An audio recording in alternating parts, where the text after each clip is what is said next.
अस्सलाम वालेकुम स्टूडेंट्स, कैसे हैं आप सब। आज के सेक्शन में हम डिस्कस करेंगे फ्लोटिंग पॉइंट रिप्रेजेंटेशन को, सिंगल प्रिजियन को और डबल प्रिजियन को। इस सेक्शन को मैं बहुत आसान वर्डिंग में आपको समझाऊंगी कि कैसे हम लोग फ्लोटिंग पॉइंट्स नंबर को कंप्यूटर में स्टोर करते हैं, सिंगल प्रिजियन कब यूज़ करते हैं, डबल प्रिजियन कब यूज़ करते हैं। ठीक है।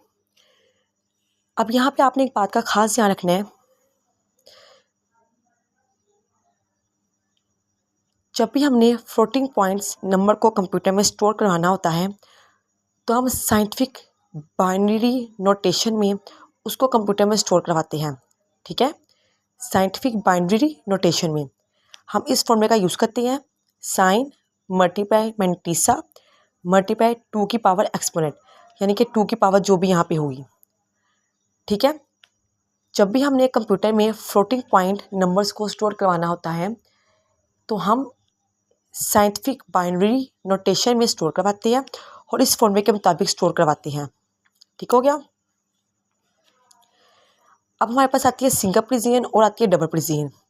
सिंगल प्रिजियन का मतलब होता है 32 बिट्स, डबल प्रिजियन का मतलब होता है 64 बिट्स।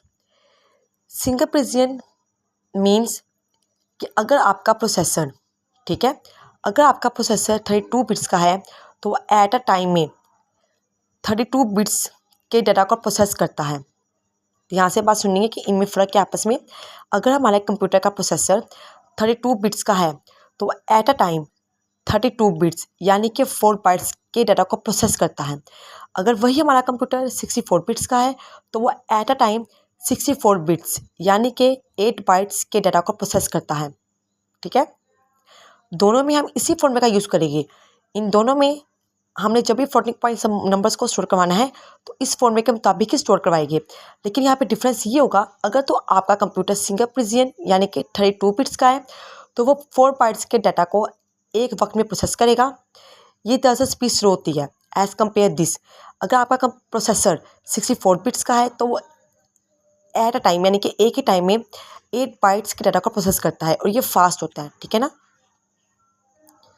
तो हम इस वीडियो में इन दोनों को फॉलो करेंगे, इन दोनों को फॉलो करके देखेंगे कि किस तरह से हम डाटा को कंप्यूटर में स्टोर करते हैं। ठीक है। अब हमारे पास आती है सिंगल प्रिजियन। ये जो आपका लेक्चर लेक्चर है ये मैं बहुत छोटा सा बना रही हूँ, यानी कि बहुत आपको बेसिक इन्फॉर्मेशन इस सेक्शन में आपको दे रही हूँ कि आपको ये चीज़ें इजी वर्डिंग में आपको समझ आ सके। ठीक है। अब हम करेंगे एग्जाम्पल। हम पॉजिटिव के साथ भी एग्जाम्पल करेंगे, नेगेटिव के साथ भी करेंगे, सिंगल प्रिजियन की भी और डबल प्रिजियन की भी, दोनों के एग्जाम्पल करेंगे, पॉजिटिव के साथ भी और नेगेटिव नंबर के साथ भी, ताकि आपको समझ में आए। ठीक है। अब देखिए यहाँ पे हमारे पास एक नंबर है 5.75। अभी एक फ्लोटिंग पॉइंट नंबर है, इसमें पॉइंट आ गया है। अब हमने देखना है कि इसको हमारा कंप्यूटर कैसे स्टोर करेगा अपने अंदर।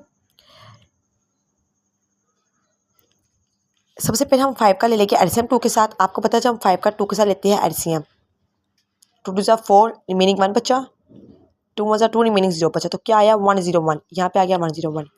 अब हमने लेना है 75 का। अच्छा, यहाँ पे आपने एक बात याद रखनी है, पॉइंट से पहले वाला हिस्सा होता है इंटीजर और जो दूसरा होता है वो होता है आपके पास मैंटीसा, कह लें यहाँ पे आप कह लें फ्रैक्शनल पार्ट होता है। ठीक है, पॉइंट के बाद वाला। अब हमने क्या करना है नेक्स्ट 75 को, यानी कि 0.75 को मल्टीप्लाई करवाना है 2 के साथ। है ना, 0.75 है ना, 0.75, तो इससे पहले हम 0 लगा लेंगे। ठीक है, क्योंकि 5 की बाइनरी है ये 101। अब हमने 75 की 0.75 की बाइनरी कैसे निकालेंगे, 0.75 को मल्टीप्लाई करेंगे 2 के साथ, क्या आएगा आंसर 1.5। 1.5 में जो पॉइंट से पहले वाला हिस्सा होगा उसको आप लिख लेंगे साइड पे। ठीक है, फिर हम करेंगे 0.5 को, पहले हमने 0.75 को किया मल्टीप्लाई, नीचे हम करेंगे 0.5 को मल्टीप्लाई 2 के साथ, तो जब मल्टीप्लाई करेंगे तो हमारे पास आंसर 1 आएगा और यहाँ पे हमारे पास हम 1 ही लिख देंगे। ठीक है, तो हमारे पास क्या बना 5.75 का, 5 का डेसिमल नंबर क्या आया हमारे पास 101, ऊपर देखिए। ठीक है, और 0.75 का क्या आया 11 आ गया। ठीक है, अब हमने यहाँ पे क्या करना है, ये तो हमारे पास बाइनरी फॉर्म आ गई है।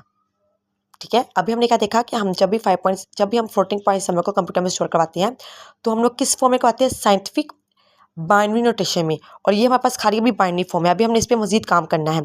ठीक है, तो हम क्या करेंगे, यहाँ से अपने पॉइंट को शिफ्ट करेंगे यहाँ पे, राइट हैंड साइड से हमारा पॉइंट यहाँ पे जाएगा, तो पावर क्या हो जाएगी पॉजिटिव, क्या हो जाएगी पॉजिटिव, और ये 2 डिजिट्स आगे क्या है तो पावर क्या हो जाएगी 2, पॉजिटिव 2 हो जाएगी, ठीक है। 1.0111 मल्टीप्लाई 10 की पावर 2, 10 की पावर क्या होगी 2। अब हमने करवाना, इसको हमने इस फॉर्मूले के मुताबिक स्टोर करवाना है, ठीक है। तो क्या होगा, साइन हमारे पास क्या है 0, साइन 0 का मतलब क्या है कि हमारे पास आंसर क्वेश्चन था पॉजिटिव में, तो इससे साइन 0 आया है। अगर नेगेटिव में होता तो साइन क्या था 1 आता। मैंटीसा का मतलब क्या है, मैंटीसा का मतलब ये है जो आपका ये पार्ट है, फ्रैक्शनल पार्ट जो आपके पास आया है, ये हमारा मैंटीसा है, ठीक है। तो ये लिखा हमने यहाँ पे 0 1 1 1। अब ये 0 सारे इस वजह से यहाँ पे आया है क्योंकि मैंटीसा में क्या होता है, हमें चाहिए थी 23 बिट्स, मैंटीसा में हमें 23 बिट्स चाहिए होती है, ठीक है। इस बात का आपने ध्यान रखना है। तो 23 बिट्स को पूरा करने के लिए हमने पीछे सारे क्या लगाते हैं 0 लगा दिए हैं, ओके। अब एक्सपेंड क्या होता है, एक्सपेंड में क्या करते हैं, यहाँ पे हमारा एक्सपेंड क्या है 2 है, 2 हमारा एक्सपेंड है। अब हमने 2 में 127 को प्लस किया है, 127 को प्लस क्यों किया है, क्योंकि हमारा यहाँ पे जो 22 है वो 127 है। अब आप पूछेंगे 22 क्या होता है, 22 मीन्स के हम क्या करते हैं, इसमें हम लोग क्या करते हैं, एक ऐसा नंबर पकड़ लेते हैं जैसे हमने 127 को पकड़ा है, ठीक है। 127 को हमने क्या किया इसमें प्लस को आ जाए 2 के साथ, इससे हम ये काम करते हैं ताकि जो हमारा नेगेटिव में अगर हमारी पावर है तो वो भी जाके पॉजिटिव में आगे हो जाए, ठीक है। ये हमने रेंज से निकाला है, रेंज हमारी क्या होती है एक्सपेंड की होती है -126 से 127 तक, इससे हमारा 22 के 127 है, 127 से हम प्लस इससे करवा रहे हैं ताकि अगर यहाँ पे फॉर एग्जाम्पल -2 भी होता तो आगे जाके इसका बाइनरी क्या होता पॉजिटिव में इसका बाइनरी आता, ठीक है। तो हमारे पास 22 एक ऐसी वैल्यू होती है जो हमने पहले से डिस्क्राइब की होती है, जिसके सामने प्लस करवाना होता है एक्सपेंड को। तो 2 + 127 के हमारे पास आंसर 129 आ गया, 128 का बाइनरी रहेगी, देखिए यहाँ पे मेरे 129 का बाइनरी आ गया, तो हमारे पास ये सारा ये आ गया और यहाँ पे मैंने लिख दिया, तो इस तरह से हमारे पास एक्सपेंड भी ये आ गया। अब साइन भी आ गया, मैंटीसा भी आ गया, एक्सपेंड भी आ गया, साइन मैंटीसा एक्सपेंड तीनों चीज़ आ गई है। तो अब इस नंबर को 527 को कैसे हम कंप्यूटर में स्टोर करेंगे, इस तरह से 0 ये आपका पूरा मैंटीसा, ये आपका एक्सपेंड, ठीक है।